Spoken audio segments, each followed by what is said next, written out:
নমস্কার বন্ধুরা, আমি কিংশু মজুমদার। আজ প্রখ্যাত লেখক শ্রী অভিক সরকারের জন্মদিন।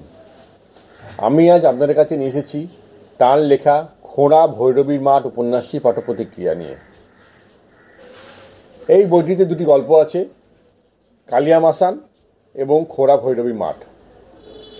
প্রথম গল্প কালিয়া মাসানে লেখক আমাদের পরিচয় করিয়ে দেন দীপু পিসির সাথে এবং তার মুখ থেকে তিনি পুরো গল্পটি পরিবেশন করেন।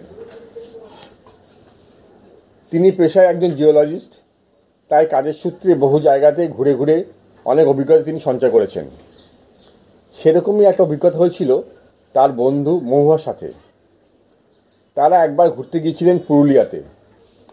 অরণ্যের মনোরম পরিবেশে হঠাৎ করে কোন ভয়ঙ্কর অভিশাপে বিষাক্ত ছোবল আছড়ে পড়ল তাদের মধ্যে। কলেজ স্ট্রিটে সেই রিক্সালাই বা কে, যার গা থেকে উড়ে আসে ছাইয়ের কণা? আজ থেকে 150 বছর আগে সাঁওতাল বিদ্রোহের সময় কি ঘটেছিল সেখানে?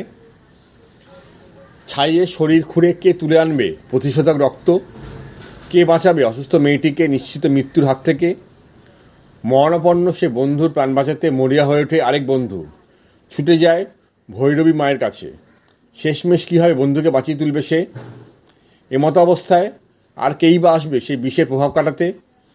সে কি সেই পূর্বপুরুষের উত্তরসূরি, নাকি ভৈরব মা, নাকি অন্য কেউ?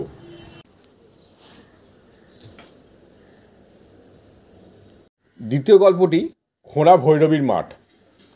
গ্রাম বাংলার আর 5টা মন্দিরের মতনই একটি ভৈরবী মন্দির।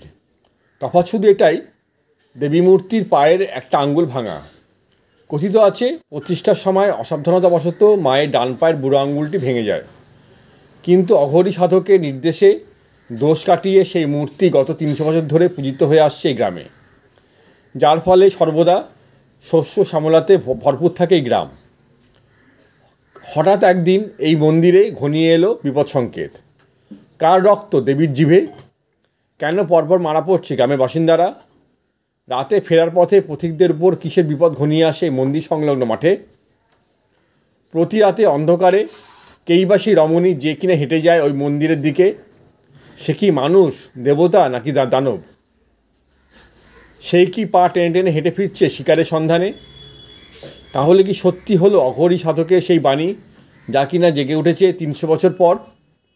মা কি বলি চান? কীভাবে সেই বলি বন্দোবস্ত হবে? প্রতি পদে গায়ে কাঁটা দেওয়া রুদ্ধশ্বাস কাহিনী খোঁড়া ভৈরবীর মাঠ। অভিক সরকার মহাশয় লেখনী সত্যি অসাধারণ। প্রতি ক্ষেত্রে তিনি বেশ টানটান উত্তেজনা সৃষ্টি করেছেন।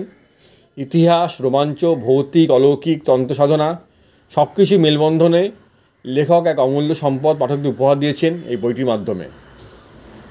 বন্ধুরা, যে পর্যন্তই। আমি আগামীকাল আসবো আবার অন্য কোনো একটি বইয়ের পাঠ্যপ্রতিক্রিয়া নিয়ে। ভালো থাকবেন সবাই, নমস্কার।